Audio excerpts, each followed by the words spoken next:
En esta primera sesión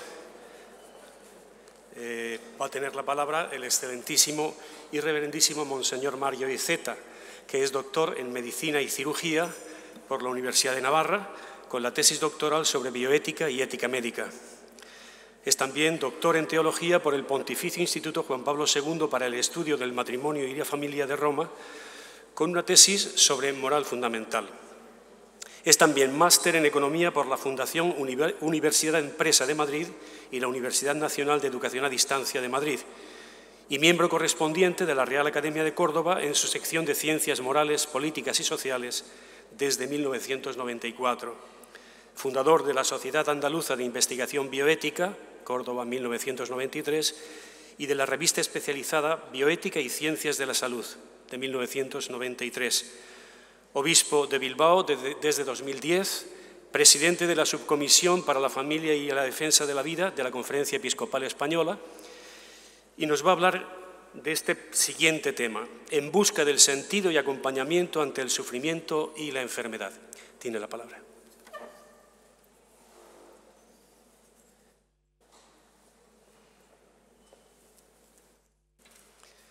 Quiero agradecer en primer lugar al señor presidente de la universidad, don José Luis Mendoza.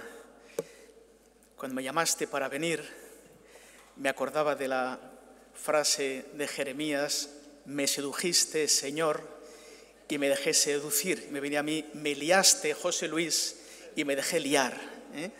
Porque hoy tenía que estar en Huelva, con los médicos de Huelva, pero bueno, hemos cambiado la agenda para estar aquí con mucho gusto. Me alegro también de saludar al señor obispo de la diócesis, que siempre me han acogido con gran cariño.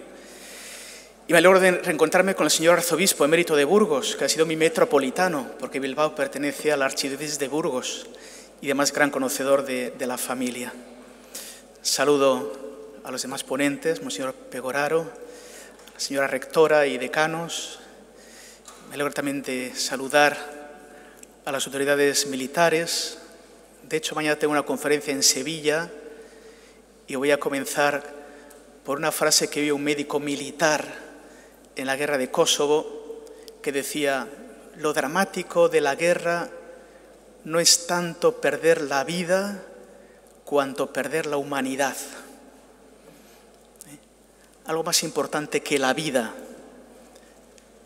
perder la humanidad. Aunque somos creyentes, hay un Salmo 62, tu gracia vale más que la vida.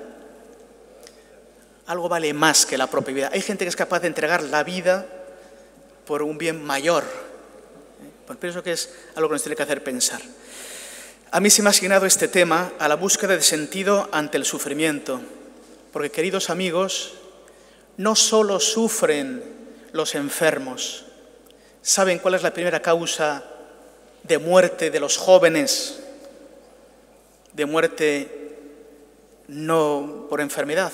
La primera causa de muerte no son los accidentes de tráfico, que ya son muchos. La primera causa de muerte es el suicidio.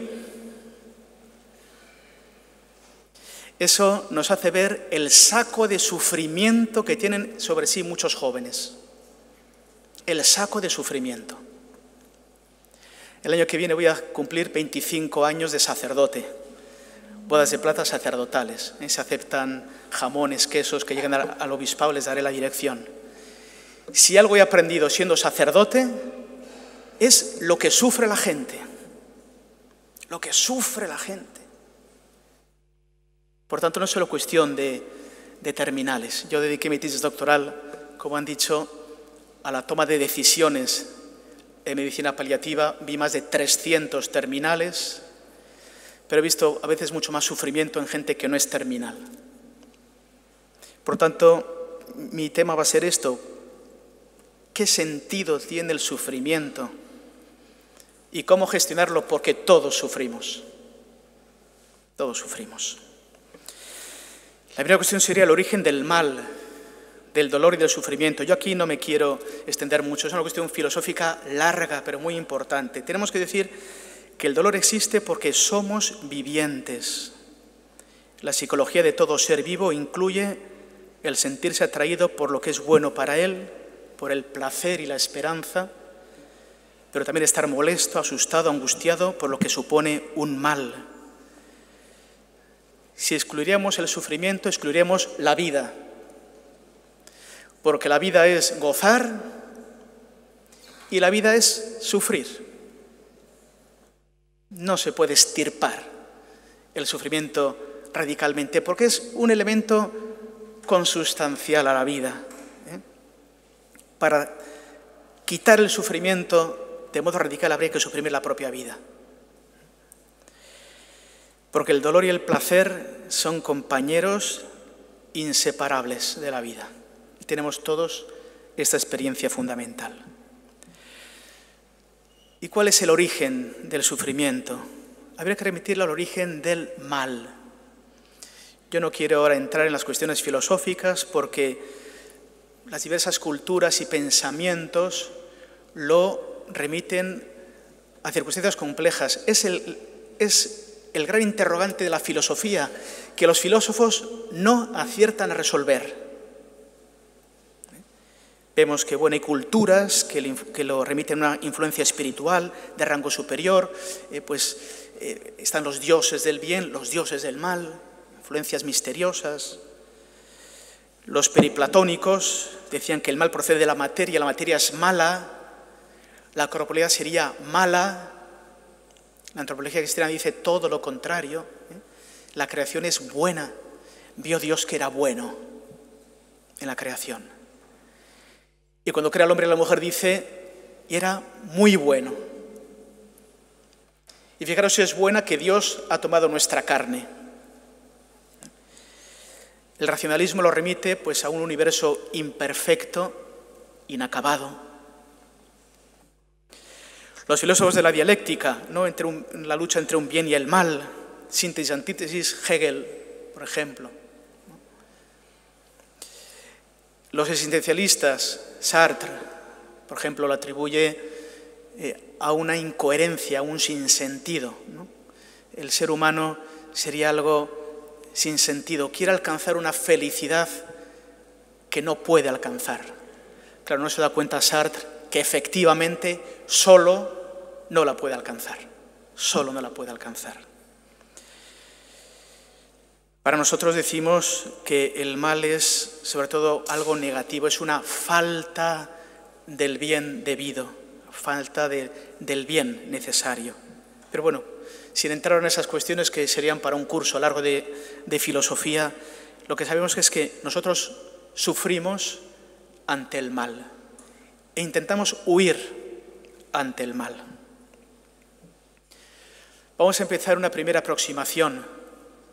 Sería la distinción entre dolor y sufrimiento. El dolor sería una expresión fisiológica de un mal. El dolor tiene que ver con nuestros receptores neurológicos. Me duele algo de mi cuerpo. No duele lo que no tiene terminaciones nerviosas. El pulmón no duele, duele la pleura. El pulmón no tiene terminaciones nerviosas, ¿no? El corazón no duele, sino en todo caso las contracciones de los vasos, no duele. Por tanto, el dolor sería un mal un tanto epidérmico, un mal que todavía no toca el núcleo profundo del ser, ¿no?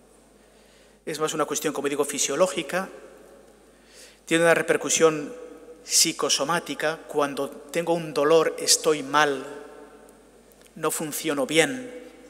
Cuando tenemos un dolor de cabeza no somos capaces de estudiar, por ejemplo, no somos capaces de estar tranquilos. Tiene también una repercusión vital y relacional. Es muy difícil vivir con dolor crónico, por ejemplo, ¿no?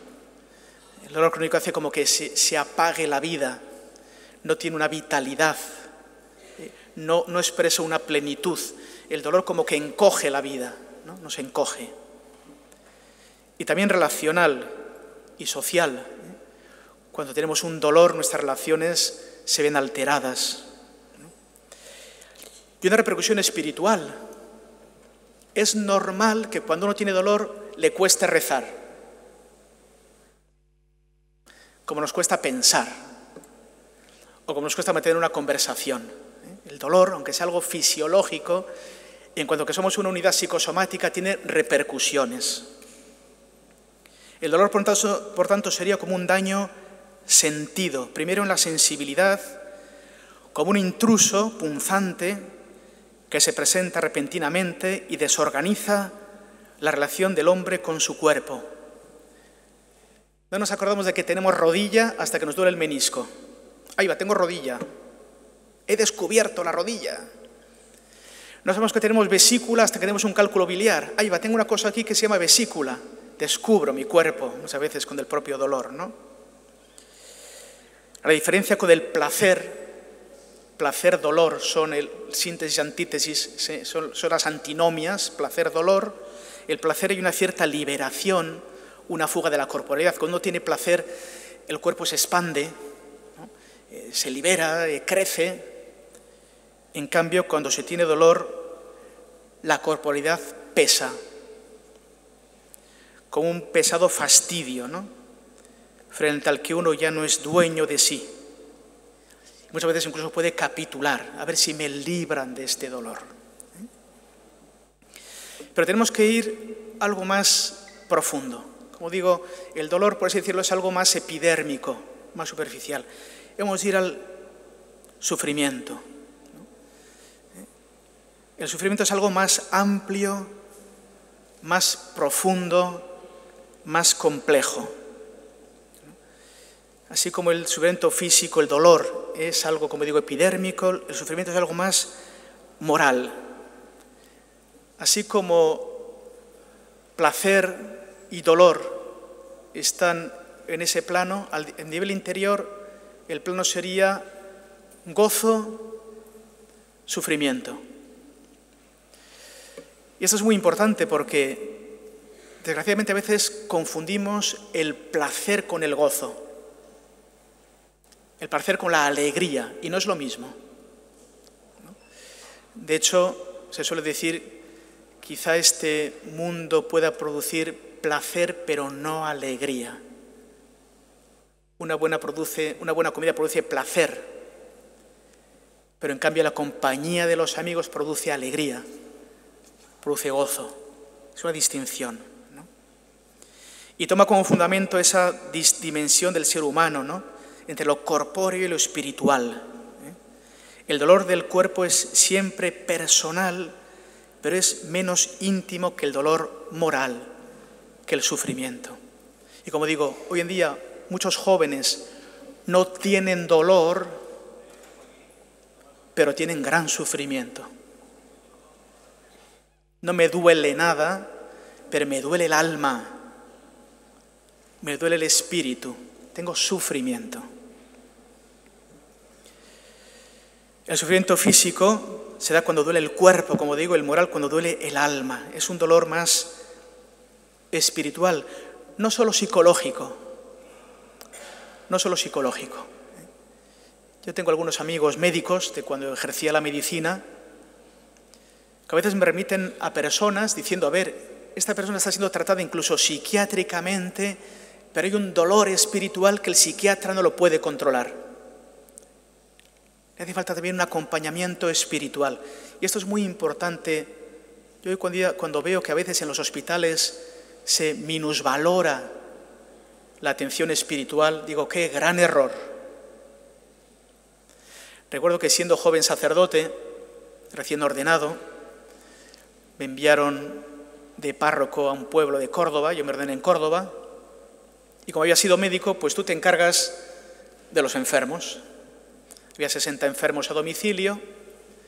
Recuerdo que llegando a la casa de un enfermo bastante grave de cáncer, me presenté y la familia como se asustó, ¿no? Ay, no, es que si pasa usted, claro, piensa que no viene a entregar el pasaporte, ¿no?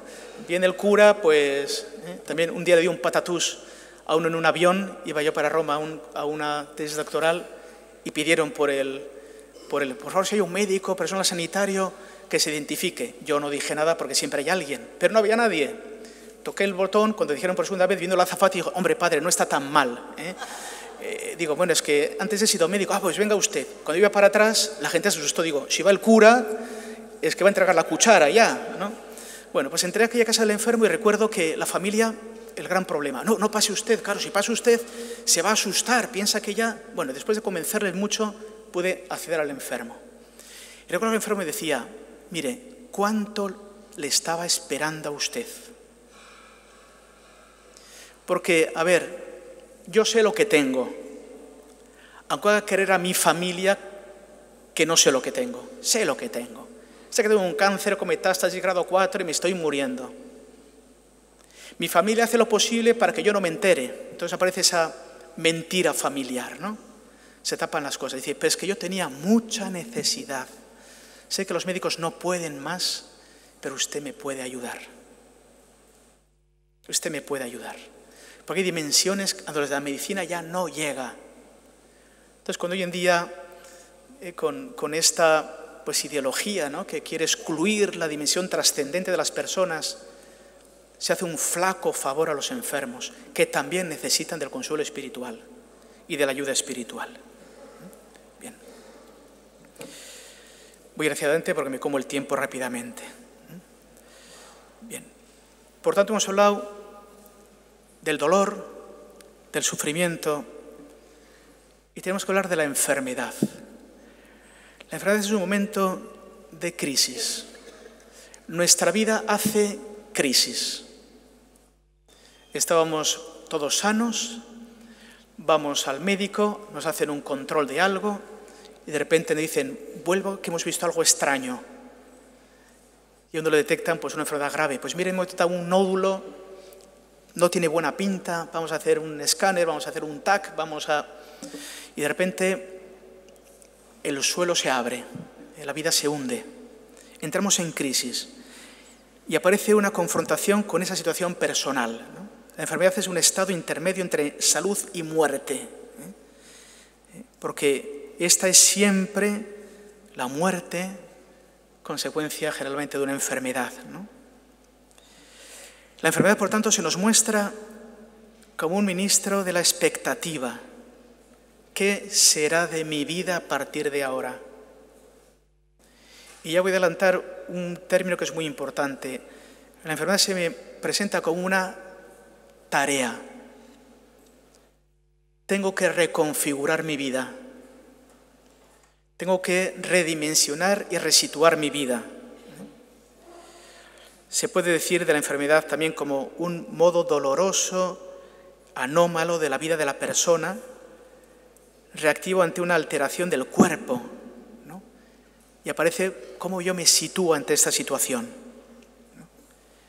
Por eso, cómo se sitúa mi persona ante el dolor y ante la enfermedad. O soy una persona joven, tengo un accidente de tráfico, me quedo parapléjico. Soy hipertenso, he tenido un ictus, me quedo hemipléjico. He tenido un accidente de tráfico en moto, me han amputado una pierna. El dolor hoy es un disvalor, es algo que se quiere huir absolutamente. Como la muerte también es un disvalor. La gente ya no ve morir. En muchos sitios ya no se lleva el cuerpo a la iglesia, en muchos sitios ya pues simplemente se incinera. No me despiertes de mi sueño con la muerte. Déjame que piense que soy materialmente inmortal, ¿no? No tenemos motivos para soportar el dolor, sino medios técnicos para combatirlo. Me viene aquí a la memoria pues tantos famosos de la música que estaban absolutamente dependientes del fentanilo o de pastillas en cuando tengo un dolor, dame algo para que me quite el dolor. Nosotros también, cuando tenemos un pequeño dolor, dame enseguida un paracetamol, dame un ibuprofeno, enseguida, ¿no? Porque no tengo motivos para soportar el dolor.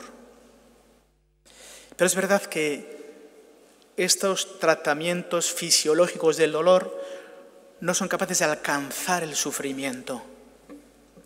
Un fentanilo, un derivado de la morfina, te podrá quitar el dolor físico, pero no el dolor moral, no el sufrimiento.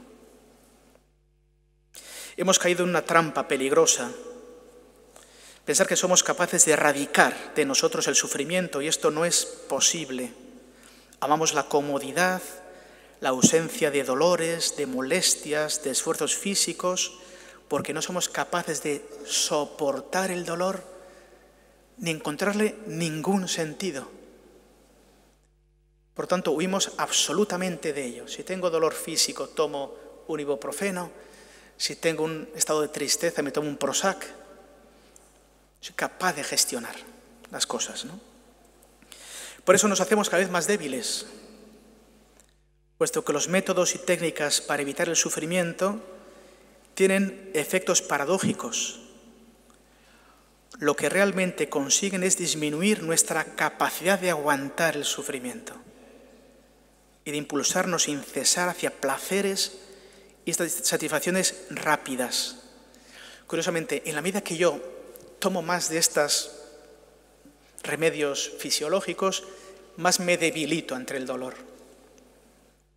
más me debilito ante el sufrimiento.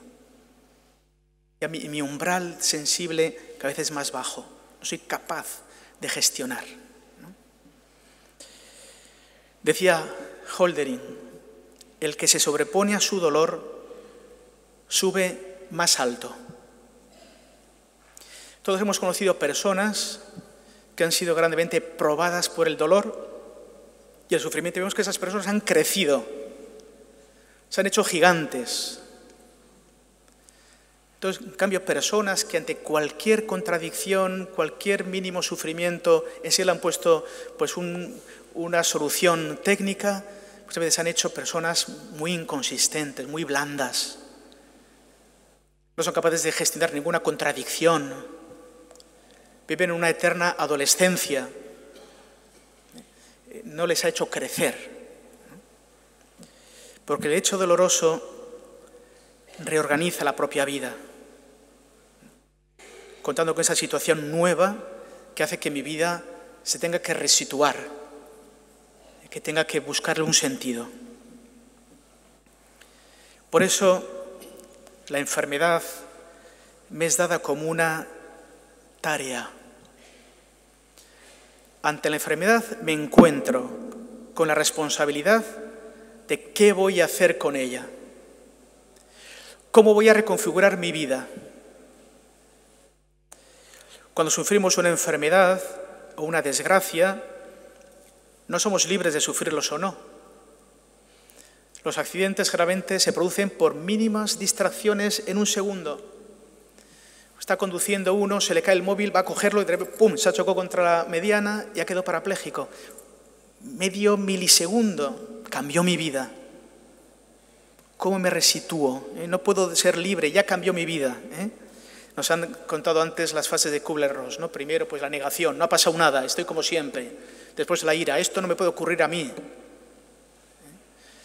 Después empieza pues el diálogo, bueno, a ver cómo me sitúo, luego la depresión y por fin la aceptación, ¿no? Bien, pero mi vida ha cambiado, ¿no? Por tanto, qué importante es asumir estas situaciones como una tarea. Tengo que reconfigurar mi vida, tengo que resituarme de alguna manera, ¿no? Es en esta libertad donde radica la posibilidad, curiosamente, de enriquecerse con el dolor. El dolor me sitúa de un modo nuevo y yo puedo crecer como persona. Al mismo tiempo, el dolor realiza en nosotros una purificación. Nos hace menos dependientes de nuestros caprichos. Nos elevan por encima de nuestros intereses. Aprendemos a renunciar a aquello que en la nueva situación no podemos tener: libertad de movimientos, fuerza para trabajar. Por eso digo que el ser humano siempre es trascendente. El ser humano es capaz de ir más allá de los propios condicionamientos vitales. Incluso relativizamos la importancia de satisfacciones y necesidades que creíamos irrenunciables y hasta llegamos a prescindir totalmente de ellas. Muchas veces no conocemos nuestros límites. Nuestra naturaleza es mucho más grande de lo que a veces pensamos. Las capacidades son mucho más ilimitadas, ¿no? A mí me gustan ver los Juegos Olímpicos. Felicito aquí a la universidad porque hay muchas medallas olímpicas. Me impresionan mucho más los paralímpicos. A ver, yo no soy capaz de saltar un salto de altura 1 metro. Me voy contra la valla con mi barriga y se acabó. Hay un tío sin una pierna salta 1,80. O una persona con discapacidad psíquica o una persona invidente es capaz de nadar mucho más que yo. Entonces, los límites humanos son muy, muy altos. La capacidad humana es capaz de trascender tantísimos límites. Y lo vemos en los paralímpicos, espectaculares. Mucho más, con la enhorabuena, a los olímpicos. Mucho más a los paralímpicos, ¿no? Muchas veces en el dolor nos damos cuenta de que podemos más de lo que pensábamos. Que el hombre es más que una criatura blandita y acomodada. Que a veces nos quiere meter como modelos, ¿eh? Los modelos que nos vienen de la sociedad son modelos vaporosos, etéreos. ¿Y qué necesitamos en el dolor?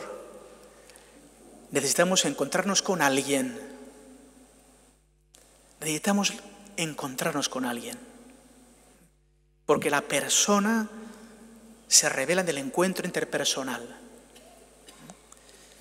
En la experiencia del amor entre las personas es donde se revela la grandeza del ser humano. Es donde se revela lo grande que es una persona, en el contexto de un encuentro amoroso.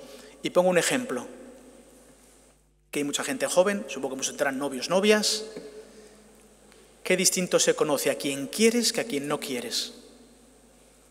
Quien no quieres, no sé, pues vas al supermercado, está la señora o el señor en el cajero, le saludas cordialmente, no le conoces mucho, ya la has saludado. Pero ¿cómo se conoce de un modo nuevo a quien se ama? Cada uno piensa en la persona que ama, cómo el amor es fuente de conocimiento. Claro, esto es una blasfemia en la época postkantiana, porque para Kant conceptos como el amor o las virtudes era algo premoral, no tiene que ver con la acción. Para la experiencia cristiana es justo lo contrario, el amor es lo que mueve y el amor es fuente de conocimiento. Cuando amo a una persona, la conozco de un modo radicalmente nuevo y además la conozco en su verdad. Y me doy cuenta de que es insustituible. Cuando uno de su vida desaparece, no sé, su padre, por lo que sea, se ha muerto, nadie le dice, bueno, pero ya tienes a un tío. A ver, mi padre es mi padre. Es insustituible. Y del amor se revela el don de la persona, ¿no? En ese encuentro interpersonal, ¿no? Por eso el dolor y el sufrimiento, ¿cuándo lo podemos aceptar? ¿Cuándo puede comenzar a tener una cierta inteligibilidad para nosotros? El dolor se puede aceptar cuando podemos acogerlo como medio para hacer felices a las personas amadas. Cuando yo tengo un dolor, pero me doy cuenta que mi vida es preciosa para las personas a las que yo amo y que me aman, me doy cuenta que estoy dispuesto a hacer ese sacrificio, ese dolor. Estoy dispuesto a asumirlo por la persona que ama. Yo los años que ejercí de la medicina, me llamaba la atención las noches en los hospitales, las madres en la zona pediátrica. Las madres pasando la noche en un sillón incomodísimo del hospital toda la noche. Día tras día. Y había que decir, mire, vaya usted a comer a la cafetería, váyase a casa a duchar. No, porque tengo que estar con mi hijo. Es capaz de asumir un sufrimiento. A nadie le gusta dormir una noche o 5 noches seguidas en un sillón de hospital. Asumo el sufrimiento porque lo entiendo como una tarea de cuidar a alguien que amo. De cuidar a alguien que amo. Entonces, cuando aparece esa dimensión de amar a alguien, mi dolor, mi sufrimiento empieza a tener un sentido. Cuando no amo a nadie, o percibo que no soy amado por nadie, no tengo razones ni para sufrir ni para aceptar el dolor. Eso es muy importante en nuestra sociedad española de hoy. En España hemos pasado en 10 años de 500.000 hogares donde solo vivía una persona a 5 millones de hogares donde solo vive una sola persona.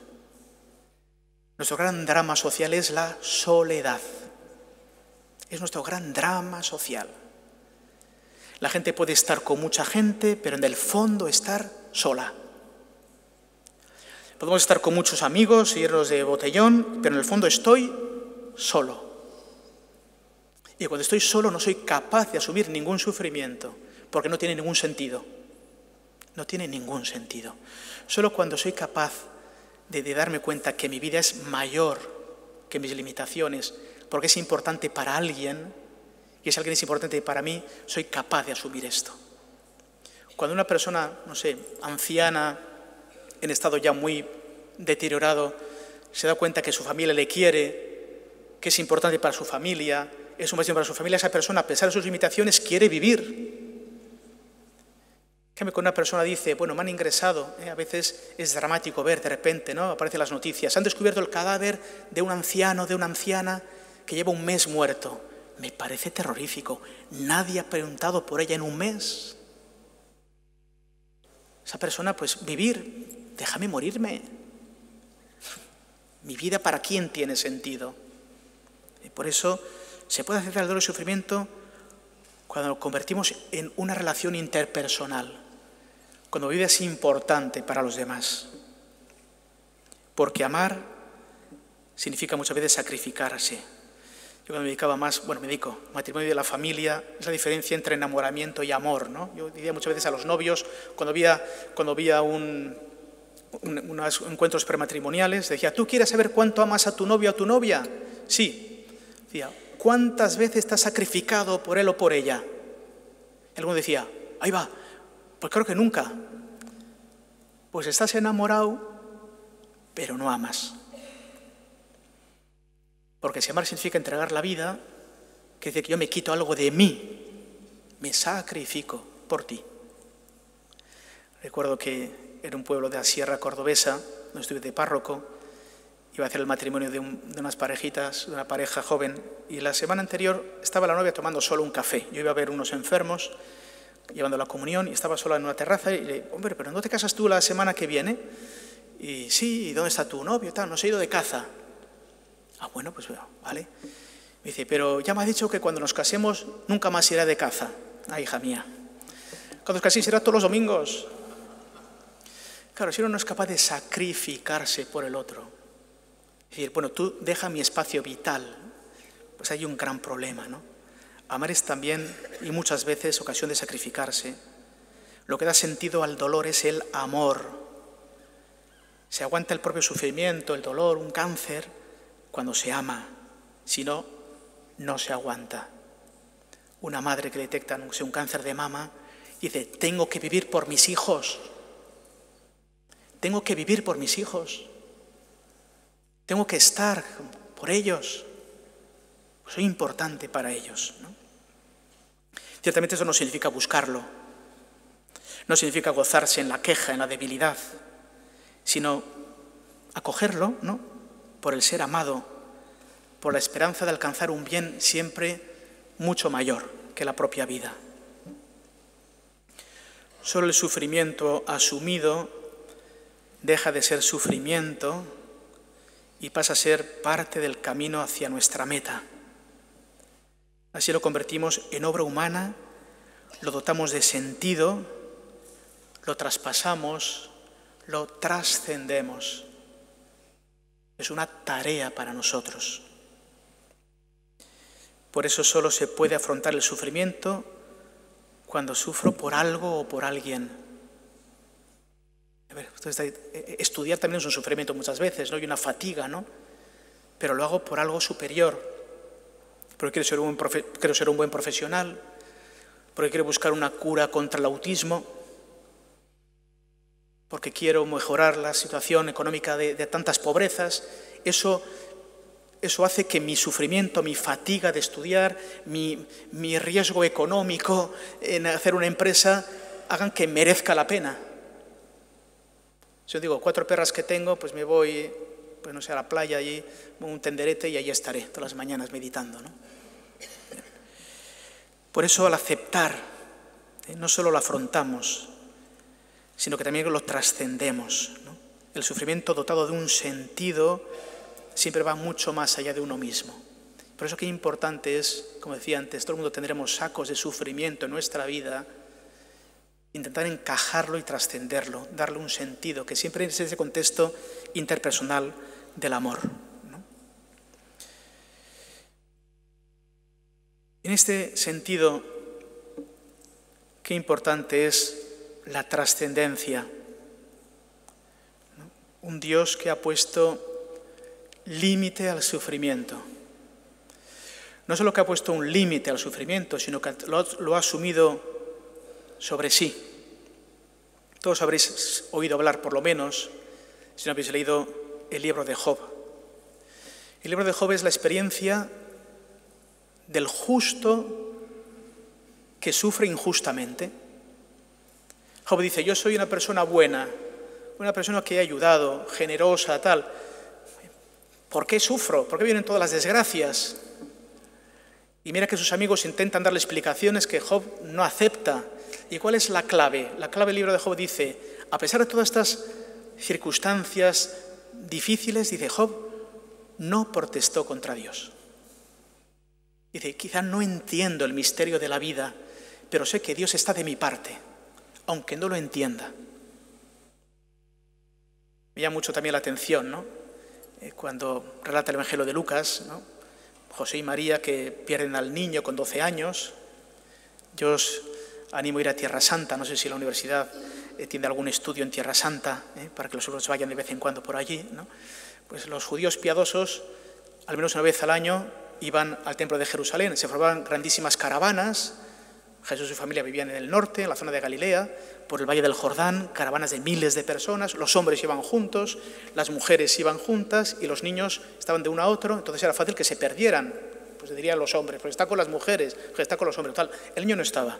Y cuando aparece el niño es muy importante, le preguntan y dice el evangelista, José y María no entendían lo que les quería decir, pero lo aceptan. En nuestra vida hay muchas cosas que ni entendemos ni vamos a entender. Pero la cogemos. Es la cuestión, don Jesús Luis, el presidente, decía al comienzo de su intervención, cuando viéramos al crucificado hay dos maneras de mirar. El mal ladrón que se agita, que grita, ¿no eres tú el Hijo de Dios? Pues bájate, y blasfemaba y se retorcía, no entendía la situación, veía un poder mundano. Pero es curioso que el buen ladrón ve en Cristo, en la cruz, su reinado, su majestad. Acuérdate de mí cuando estés en tu reino. ¿Cómo es posible que veas a un rey de ese modo en la cruz? Porque se dio cuenta que Cristo en la cruz estaba sufriendo más allá del sufrimiento. Fue capaz de aceptarlo y ofrecerlo. Y sufre en paz en la cruz. La Iglesia nunca ha aceptado un Cristo retorciéndose. Es un Cristo que sufre en absoluta paz. Y ahí se da cuenta el buen ladrón, tú eres rey, admíteme en tu reino. Es capaz de comprender la majestad de alguien que de un modo tan injusto está con paz. Y curiosamente el primero admitido en el cielo es el ladrón. Esa nos llena de esperanza, ¿no? Bien, es esa experiencia de que el sufrimiento se puede ver con ojos nuevos desde la fe. Por eso decía que importante es no quitar de los enfermos la experiencia de la fe. La capellanía es tan importante como la unidad del dolor, tan importante como el internista, porque hay sufrimientos a los que la medicina interna no llega ni es capaz de llegar, pero sí el capellán. Bien. Por eso esta muerte en la cruz es una muerte que se abre a la esperanza, que no es un último sinsentido. Lo que hay que hacer con el enfermo es darle siempre esperanza. Antes nos hablaba también Monseñor Pegoraro, ¿no? La gran esperanza. Ya como quedan solo 5 minutos, voy a traer algunos textos que me parecen tan interesantes de Benedicto XVI, ¿no? Pero en lugar de decir que el dolor no se puede considerar en abstracto. El dolor son los dolientes. Habrá que buscar un sentido para los que sufren. A los que sufren no les sirve para nada que nosotros hagamos teorías sobre el dolor y su sentido. Necesitan estar con ellos. Necesitan comprensión, consuelo, alivio. Por eso la relación médico-enfermo debe ser siempre un encuentro personal, en el contexto de una amistad. Los que estáis estudiando medicina, cuando lleguéis a la cama del enfermo, nunca preguntéis qué te duele. Preguntad antes que nada, ¿cómo estás? Me interesas tú, antes que tu rodilla que acabo de operar de un menisco. ¿Cómo estás? ¿Cómo has pasado la noche? Qué importante es el contacto físico, cogerle de la mano, no estar asépticamente a pie de la cama, así, o con la historia clínica. ¿Cómo has pasado la noche? ¿Cómo estás? ¿Cómo te encuentras hoy? ¿Cómo afrontas el día? Ahora y luego, si quieres, empieza. ¿Cómo está el dolor? ¿Cómo está el drenaje? Esa relación de encuentro personal, ¿no? Ponerse los dos en el mismo bando. El médico no está en un bando distinto que el enfermo. Yo creo que hoy en día, el haber cambiado, ya veis que ahora en los hospitales no se habla de enfermos, se habla de usuarios. Me parece un error. Hoy en día tienes atención al usuario, oiga, como si fuera un supermercado, ¿no? El hospital provee salud y el enfermo es el usuario.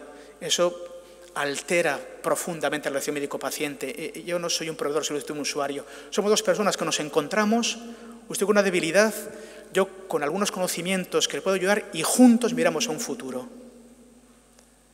De ese modo se supera o el paternalismo médico y también esa concepción absolutista de la absoluta autonomía del paciente, como si fuera algo contrario, ¿no? Estamos del mismo bando, juntos en una relación. El buen médico siempre ha sido amigo del paciente. Le conoce bien. Por eso el diagnóstico y la terapia tienen que desarrollarse en ese ámbito de encuentro personal. La relación médica tiene que ser algo más que camaradería. Tiene que consistir en una amistad con el enfermo, ¿no? El buen médico siempre ha sido amigo del enfermo. Quizá hoy esta concepción de homo faber, armado del poder inmenso de la medicina, tiende a pensar que el mal y el dolor solo requieren soluciones técnicas. Craso error. Esto deshumaniza, porque el sufrimiento no se cura con pastillas. Piensamos que solo el encuentro ya del médico con el paciente tiene un efecto ya beneficioso. El enfermo descansa, se abre cuando encuentra al médico. La necesidad de un diálogo aparece siempre entre los ojos. ¿Cómo curar a esta persona? No solo cómo curar su rodilla, cómo curar a esta persona, ¿no? Combinando elementos técnicos con esa dimensión humana de este encuentro, ¿no? Qué gran efecto terapéutico tiene la compañía, porque el enfermo, si lo hemos experimentado algunas veces, cuando aparece la enfermedad aparece una profunda soledad.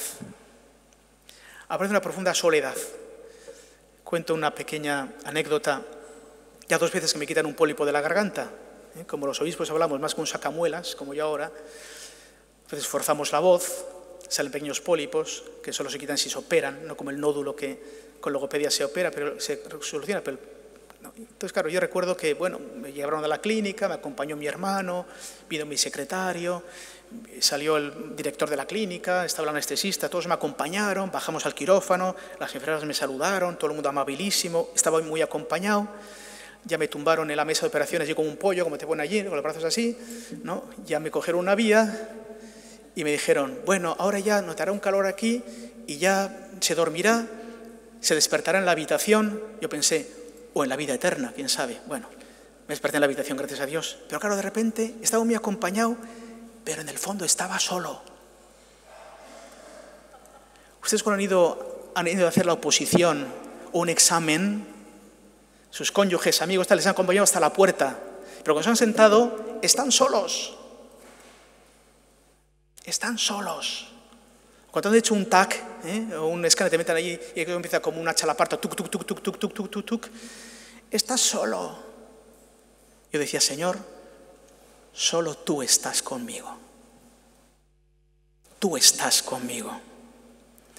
Qué importante el efecto de la compañía, no solo física, también espiritual. Dios está conmigo. Está con nosotros. El dolor se adquiere un sentido cuando alguien lo alivia, lo acompaña, cuando me siento cuidado, cuando me siento querido, cuando me siento escuchado. Esto no lo dan las pastillas. Voy terminando, Decir esto es peligroso, realmente no se alarga, pero bueno, voy terminando.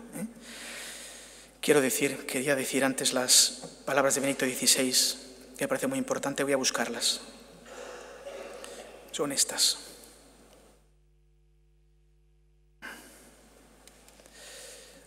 Las tengo aquí, porque así con estas quiero terminar.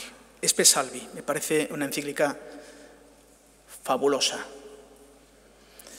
que los que os dedicáis a la medicina debíais saberla de memoria.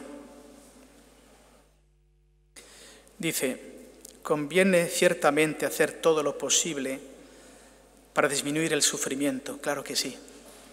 Impedir cuanto se pueda el sufrimiento de los inocentes, aliviar los dolores, ayudar a superar las dolencias psíquicas. Todo esto son deberes tanto de la justicia como del amor y forman parte de las exigencias fundamentales de la existencia cristiana y de toda vida realmente humana. Debemos hacer todo lo posible para superar el sufrimiento, pero extirparlo del mundo por completo no está en nuestras manos, decía Benedicto. Simplemente porque no podemos desprendernos de nuestra limitación, porque ninguno de nosotros es capaz de eliminar el poder del mal o de la culpa, que es la fuente continua del sufrimiento. Esto solo podría hacerlo Dios. Y solo un Dios que, haciéndose hombre, entrase en la historia y sufriese en ella. La carta a los Hebreos dice algo precioso. Dice la carta a los Hebreos, capítulo 4, nosotros no tenemos un sumo sacerdote incapaz de compadecerse de nuestras dolencias, porque en todo ha sido probado, en todo ha sido probado. Por eso acerquémonos con confianza, porque Él comprende la soledad, Él la ha sufrido, comprende la traición, Él la ha sufrido, comprende el juicio injusto, civil y religioso que le hicieron, porque Él lo ha sufrido. Un Dios que ha sufrido mi carne y mi dolor. Dice, nosotros sabemos que ese Dios existe, que por tanto este poder que quita el pecado del mundo está presente en el mundo, entre nosotros. Con la fe en la existencia de este poder ha surgido en la historia la esperanza. Sembrar esperanza en el enfermo. Cuando los hombres, intentando evitar toda dolencia, tratan de alejarse de todo lo que podría significar aflicción, cuando quieren ahorrarse la fatiga y el dolor de la verdad, del amor y del bien, caen en una vida vacía, en la que quizás ya no existe el dolor, pero en la que la oscura sensación de la falta de sentido y de la soledad es mucho mayor aún. Yo esta vez lo veo en muchos jóvenes, no tienen dolor, pero la oscura sensación de falta de sentido y soledad es mayor. Lo que cura al hombre no es esquivar el sufrimiento o ir ante el dolor, sino la capacidad de aceptar la tribulación, madurar en ella, encontrar en ella un sentido, mediante la unión con Cristo, que ha sufrido por nosotros con amor infinito. La sociedad no puede aceptar a los que sufren ni sostenerlos en su dolencia si los individuos mismos no son capaces de hacerlo. Y esta es ya la última diapositiva. La leo. En efecto, dice el Papa, aceptar al otro que sufre significa asumir de alguna manera su sufrimiento, de modo que éste llegue a ser también mío. Pero precisamente porque ahora se ha convertido en sufrimiento compartido, en el cual se da la presencia de un otro, de Cristo, este sufrimiento queda traspasado por la luz del amor. Termina diciendo el Papa, la palabra latina consolatio, consolación, lo expresa de manera muy bella, surgiendo un ser con en la soledad. Y entonces ya no es soledad. Por tanto, esta tarea no solo de asumir el propio sufrimiento como una tarea y darle un sentido, sino el compartir el sufrimiento para que sea una consolación. Ya no estoy solo en el sufrimiento, estoy acompañado y eso me puede ayudar a dar un sentido a mi vida. Me disculpad que haya sido quizá un poco filosófico, un poco engorroso, pero pienso que el tema del sufrimiento y del dolor es un tema que nos tocará a todos. Por tanto, de alguna reflexión, de alguna pista para ver por dónde circular, pues me parecía importante poder comunicarla esta mañana. Gracias por esta oportunidad. Muchas gracias.